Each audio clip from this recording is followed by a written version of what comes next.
month ago, Russia agreed to allow exports from Ukraine to resume to stem a global hunger crisis. The deal helped bring down global food prices. On Friday, the United Nations urged the parties to renew the 120-day agreement, which was due to expire on November 19th. Well, the United Nations is saying more than 450 ships have left Ukrainian ports since August 1st. They've carried some 9.3 million tons of food to countries across Africa, Asia and Europe. Russia says it can provide 500,000 tons of grain to poorer countries over the next 4 months.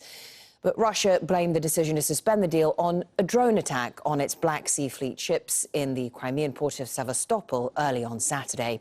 It accused Ukraine of carrying out the attack, which it said was repelled by Russia's navy. Without providing evidence, the Kremlin also claimed the Crimea attack was carried out under the guidance of British specialists.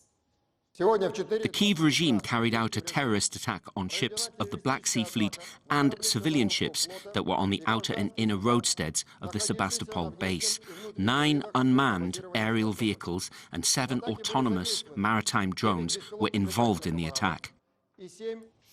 Well, Ukraine's Foreign Minister Dmytro Kuleba has responded to Russia pulling out of the deal with a tweet. He says, we've warned of Russia's plans to ruin the Black Sea grain initiative. Now Moscow uses a false pretext to block the grain corridor, which ensures food security for millions of people. I call on all states to demand Russia to stop its hunger games and recommit to its obligations.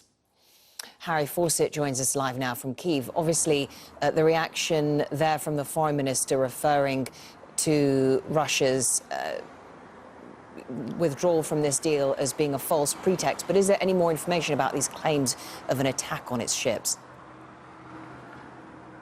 Well, no information officially coming from the Ukrainian government. A Ukrainian journalist put out this pretty extraordinary video showing craft apparently skimming across the Black Sea towards Russian naval vessels, homing in on them. You don't see any explosions, but Russia says only 1 minesweeper was lightly damaged. There are unverified reports that more damage than that was done, potentially to the new flagship of Russia's Black Sea Fleet as well. And so this is something that Russia says has prompted its decision to withdraw from this crucial grain deal. However, it is worth noting that Russia has been increasingly reluctant, it seems, to continue with the deal over some time. It's been indicating its willingness to withdraw from it in various ways.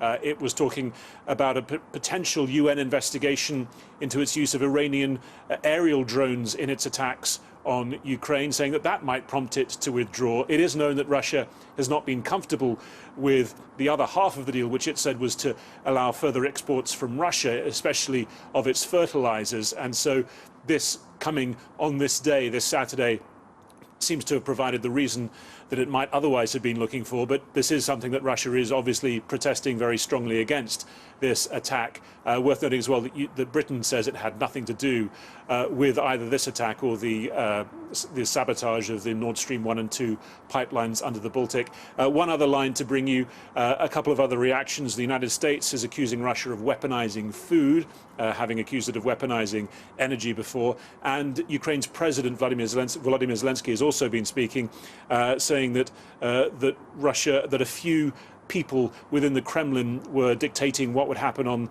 the food on people's tables in Bangladesh and in Egypt, saying that it was going to affect food prices and availability around the world, this decision. I'm not sure if you've heard much about this, Harry, but the claims from the Kremlin that the Crimea attack was carried out under the guidance of British specialists. You know, obviously, Moscow trying to strike a balance between not wanting to appear weak, but also claiming that it's under attack at the same time. Yes, I mean, it says that British specialists based near Mykolaiv in the south of Ukraine were involved in the preparation and the guidance of this operation.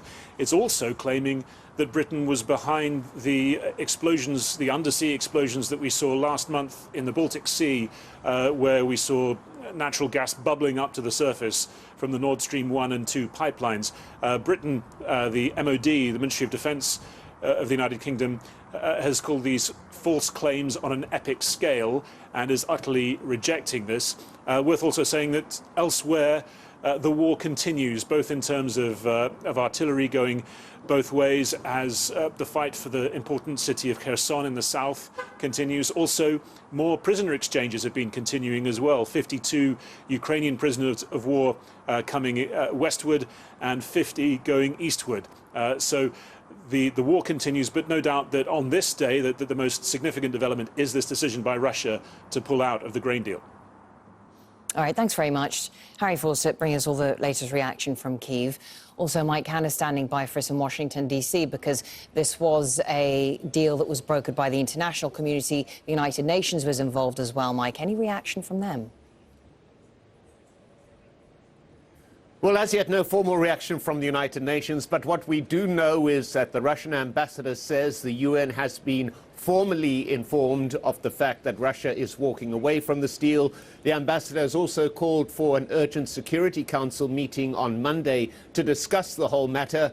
Well, it's not clear whether this will happen. There are a number of meetings scheduled on Monday already. It will be up to the current chair of the Security Council, Gabon, to decide whether or not to let this meeting go ahead. Otherwise, it will be Ghana, which is taking over the Security Council from the 1st of next month. But it's important to note that the Secretary General was already raising red flags in the past 24 hours. Antonio Guterres said that all parties must abide by this deal, which was due to expire on November the 19th. But he also said, importantly, that Western nations in particular must meet their part of the deal, which involves allowing Russia to export its fertilizer and grain products. So the Secretary General already seeing some problems looming, Russia quoting the fact that it is not allowed to freely export its fertilizer and grain as one of the reasons why it's walking away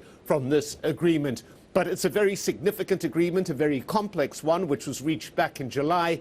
And now it seems that Russia walking away from it means that the amount of grain that has been coming out of Ukraine will no longer happen. And that was an amount of some 9 million tons in the months since the agreement was reached in July. So a massive potential impact on world grain supplies.